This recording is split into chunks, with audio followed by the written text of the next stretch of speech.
대한민국 2022년 11월과 12월 대한민국은 뜨겁게 타올랐습니다. 12년 만에 대한민국의 신화를 썼던 16강 진출.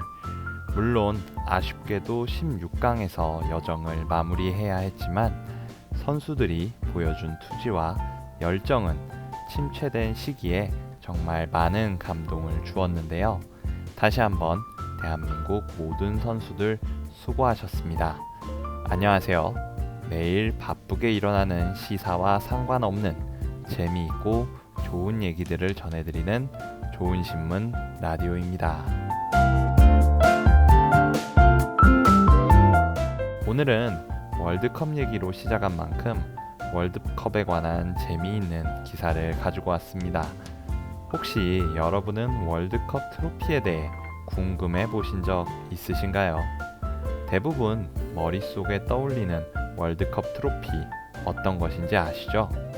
어떤 사람이 지구를 들고 있는 것과 같은 금색 모양의 뭔가 금일 것 같은데 금이 맞는 건지, 이것을 선수들이 모두 갖는 건지, 아니면 그 나라에 가져다 주는 건지 말이죠.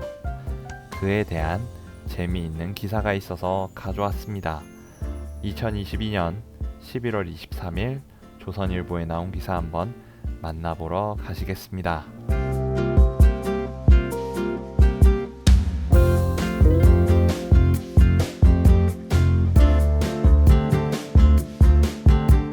프란체스코 알베르티라는 기자의 기사입니다. 월드컵이 시작됐습니다. 불운하게도 이탈리아가 출전하지 못한 이번 대회에서 저는 집에서 TV를 보며 새로운 승자가 우승컵을 들어올리는 장면을 기다리고 있습니다. 그 순간은 제 조국 이탈리아가 이긴 것처럼 자랑스러울 것 같은데요. 왜냐하면 1974년부터 월드컵 시상식마다 등장하는 우승컵은 이탈리아의 뛰어난 장인이 만든 걸작이기 때문입니다. 여러분은 알고 계신가요? 우승컵은 밀라노 외곽의 작은 도시 파데르노 두나노에 있는 공예품 제조업체 GDE 베르톤이라는 회사에서 만들었습니다. 창업자의 증손녀이자 현 CEO인 발렌티나 로사와 최근 만나서 월드컵 우승컵 제작 얘기를 들어보았습니다. 트로피 제작 스튜디오에서 맞아준 로사는 쾌활하고 다정다감한 여성이었어요. 스튜디오는 좌우로 바닥에서 천장까지 각종 스포츠의 트로피로 가득 차 있었는데요. 에스프레소를 마신 뒤 로사는 회사의 역사를 들려줬습니다. GDE 베르토니는 1900년 밀라노에서 설립돼 상패와 공예품을 만들어 왔습니다. 가업을 물려받은 로사의 할아버지는 종업원이 100명에 이를 정도로 회사 규모를 키웠는데요. 오늘날에 이르러 다시 단촐해졌고 지금은 12명의 직원이 고품질의 메달, 트로피, 그리고 공예품 제작에 주력하고 있다고 합니다. 1970년 멕시코 월드컵에서 브라질이 통산 3회 우승을 차지하면서 쥘리 맥컵의 영구 소유권을 획득한 뒤 피파 국제축구연맹은 새 트로피가 필요했습니다. 50여 개의 업체가 우승컵 제조권을 따내기 위해서 피파 공모전에 참가했고 최종 승자가 바로 GDE 베르톤이었습니다. 1971년 로사의 아버지와 할아버지는 유명 조각가이자 회사의 예술 부문 책임자 실비오 가차니가와 함께 제안서를 짰고요. 경론 끝에 나온 최종 디자인은 2명의 운동선수가 지구를 들고 있는 모습이었습니다. 이 디자인은 3차원 모델로 구현돼서 프레젠테이션을 위해 스위스 7위로 운반되었는데요. 로사는 이런 식의 모델 구현은 요즘에는 일반화됐지만 당시에는 드물었고 승부의 추를 우리 쪽으로 기울게 한 요소가 된 것 같다고 미소 지었습니다. 우승컵은 두 가지 형태가 있습니다. 하나는 금으로 된 오리지널 트로피이고 다른 하나는 우승팀에 전달되는 도금 복제품입니다. 우승컵은 대대로 전해진 수작업 기술로 제작됐는데요. 쇳물을 밀랍 모형으로 만든 틀에 붓는 방식으로 만들어 나가는 이 기술을 로스트 왁스 주물이라고 한답니다. 일단 컵의 형태가 만들어지면 여러 명의 장인들 손을 거치며 완성품의 형태를 갖춘 뒤 불순물을 제거하고 광택을 내는 과정으로 이어집니다. 청동의 도금한 복제품 역시 이들이 만들어내는데요. 이런 작업 끝에 나온 결과물은 우리 모두가 일생에 한 번은 꼭 쥐고 싶어 하는 값어치를 따질 수 없이 귀한 공예품이 됩니다. 과연 그럼 실제 가격은 얼마나 될까요? 스위스 피파 본부에 보관된 진품 우승컵은 18캐럿 골드로 만들어졌고 높이는 약 36cm, 무게는 6kg을 살짝 넘는다고 합니다. 현재 금 시세를 적용하게 되면 35만 달러, 약 4억 7천만 원 정도입니다. 그러나 실제 가치는 아마도 수천만 달러에 달할 거라고 생각되네요. 실제 한 스포츠 수집품 수집상이 최근 추산한 가격은 2천만 달러, 약 272억 8천만 원이 넘는 것으로 나왔습니다. 로사가 저희에게 작은 비밀을 알려줬는데요. 진품 우승컵이 유지보수를 위해 회사로 오게 되면 자신의 사무실에 두고 바로 옆에서 잔다는 이야기입니다.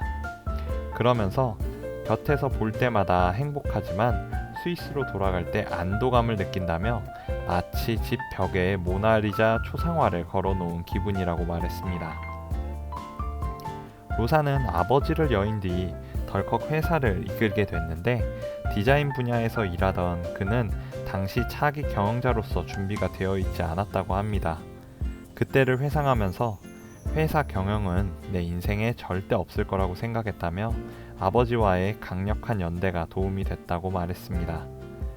로사는 어릴 때부터 회사에서 살다시피 했고 대부분의 직원들과 알고 지냈습니다. 그렇지만 그들로부터 직업인으로서 존중받는 것은 쉽지 않았다고 털어놓았습니다. 직원들이 자신을 아꼈지만 어디까지나 사장 딸인 발렌티나의 애칭이었다는 건데요. 그는 사장의 딸이자 여성, 아이 엄마가 갑자기 사장이 됐고 가족적인 회사로 바꿔나가는 노력 끝에 오늘에 이를 수 있었다고 말했습니다. 로사는 여전히 남성들이 지배하는 축구계에서 힘든 일도 겪었지만 여성이라는 것은 여러 겹의 축복이라며 여성 경영인으로서 뿌듯했던 사례를 소개했습니다. 전원 여성으로 구성된 이탈리아 축구 연맹 여성국의 부탁으로 여자 축구 대회에서 수여되는 메달과 트로피 제작을 도맡게 된 것인데요. 특히 세리에 A와 코파 이탈리아 승자 간에 벌어지는 여자 축구 최강전 슈퍼컵 트로피는 로사가 직접 디자인했다고 합니다. 피파 방침에 따라서 역대 우승국들은 소장하고 있는 복제품 우승컵을 주기적으로 GDE 베르토니에 보내 유지 보수를 맡깁니다. 그런데 한 번은 한 우승국이 가짜 복제품을 보낸 것을 그가 잡아냈다고 하네요. 이를 피파에 즉시 신고했고 가짜 컵을 보낸 회원국은 뒤죽박죽된 상황이 있었다고 해명했다고 합니다. 로사는 문제의 국가는 유럽에 있는데 이탈리아는 아니다라고 했습니다. 과연 어디일까요? 현재 우승컵도 사용 연한이 다가오고 있다고 합니다. 이 컵의 바닥 공간에는 2038년도까지의 우승국 이름만 새길 수 있기 때문인데요. 로사의 시선은 이미 2038년 이후로 향해 있습니다. 그는 고품질 전통을 유지하면서 생산품을 다변화하는 방안을 강구하고 있습니다. 언젠가 오게 될 경영권 승계 시점과 관련해서 아직은 생각하기 이르다고 말했습니다. 로사의 세 딸은 여전히 어리고 그중 막내딸만이 엄마 일을 하고 싶다고 관심을 갖고 있지만 승계 수업을 하기에는 너무 이르다는 것인데요. 회사의 청사진에 대해 얘기하던 로사는 눈을 반짝이며 이탈리아 팀은 비록 이번 월드컵에 참가하지 못하였지만 우리 독창성의 상징인 우승컵이 함께하고 있어 뿌듯하다며 미소 지었습니다. 저도 진품 우승컵이 이렇게 비쌀 줄은 몰랐는데요. 거기에 2038년까지만 사용을 할 수 있다라고 하니까요. 2042년 대회에서는 새 트로피가 등장할 예정인데 지금으로부터 딱 20년 남았네요. 그때 과연 새 트로피는 어떤 트로피일지 기대하셔도 좋을 것 같습니다. 부디 이때에는 한국인들도 손재주가 좋으니 경쟁에 도전해보는 건 어떨까 생각도 드네요. 그럼 오늘의 좋은 신문 라디오는 여기까지 하겠습니다. 지금까지 좋은 신문 라디오 DJ 철이었습니다. 즐거운 밤 보내세요.